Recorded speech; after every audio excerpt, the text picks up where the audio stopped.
Hello everyone, welcome back to Visual Literacy Hub. This is Angela.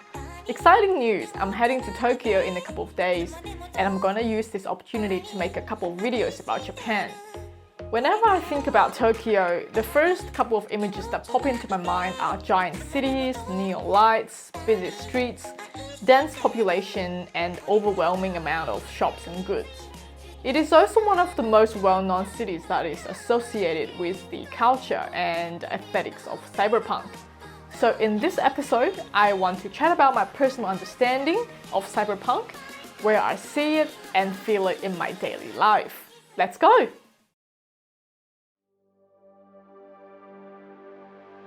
Speaking of cyberpunk, most of us have picked up this concept somewhere. You may also have heard about the simplified definition of cyberpunk: high-tech, low-life.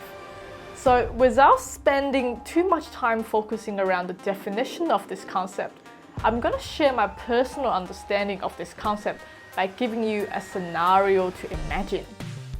Imagine yourself waking up in a small apartment unit. Most of the things in your room are automated.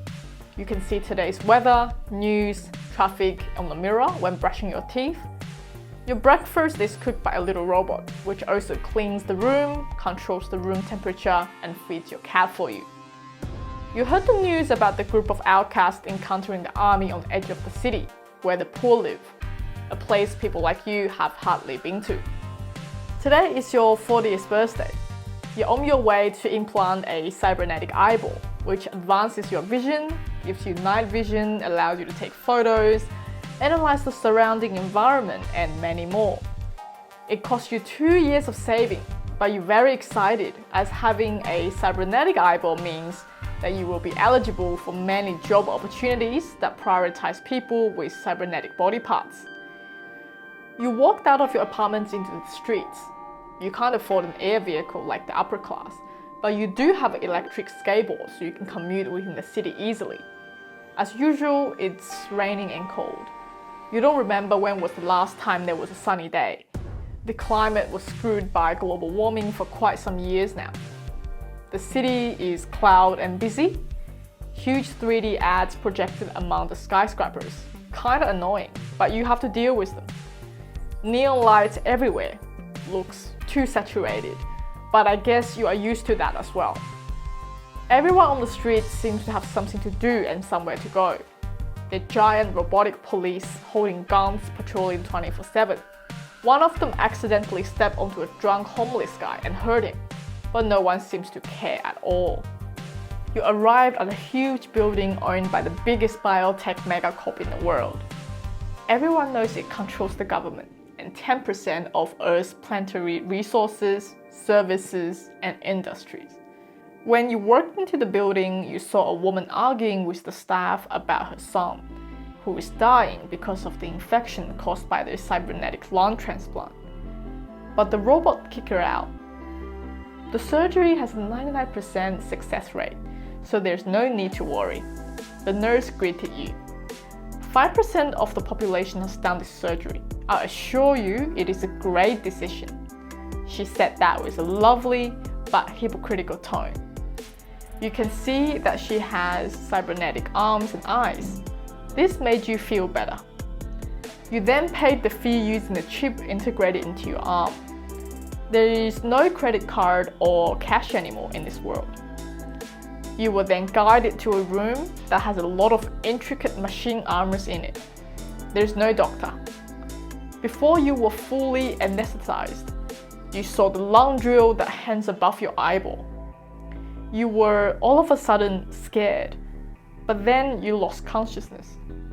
Everything's okay, you told yourself and closed your eyes.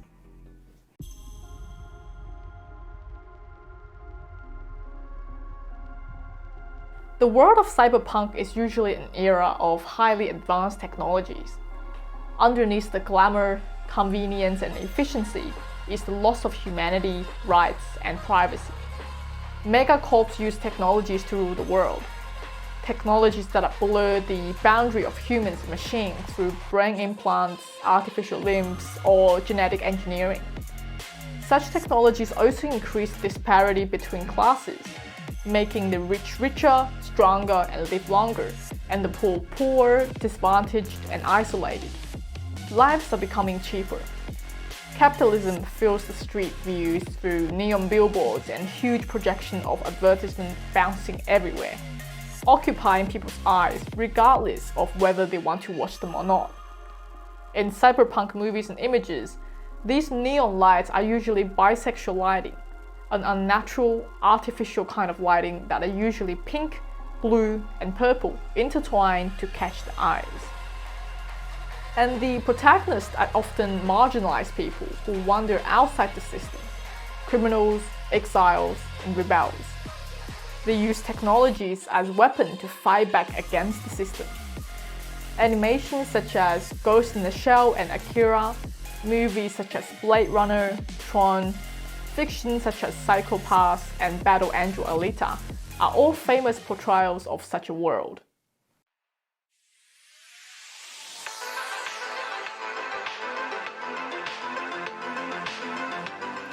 It seems to me that we are fast approaching the world of cyberpunk. Prosthetic body parts, augmented reality-based apps and games, autopilot vehicles, brain chips such as Neuralink, machine learning, advanced humanoids such as Sophia, and Internet of Things are some of the developments that are taking place in the real world. Cookies and voice assistants like Siri are piquing our preferences. Social media and online advertisement are manipulating our thoughts and decisions.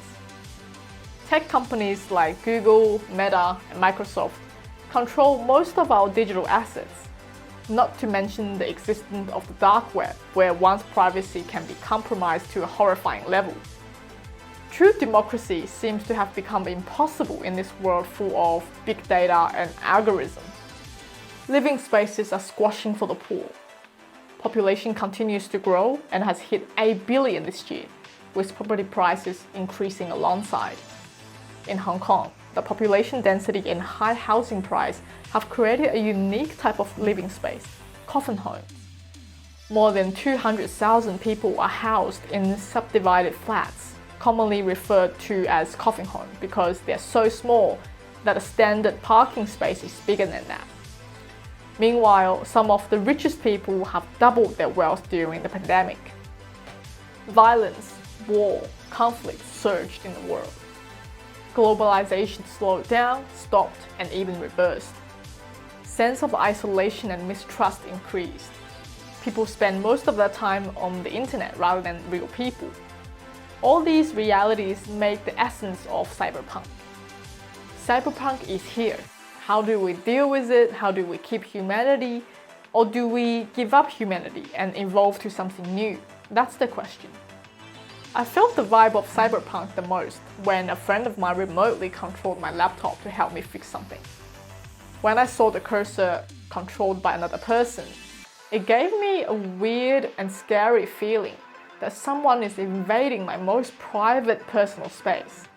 I can't help but think, if there's such technology, do I want to enhance parts of my body to be healthier, stronger, and smarter? What if humans become immortal? Is it a good thing for humanity?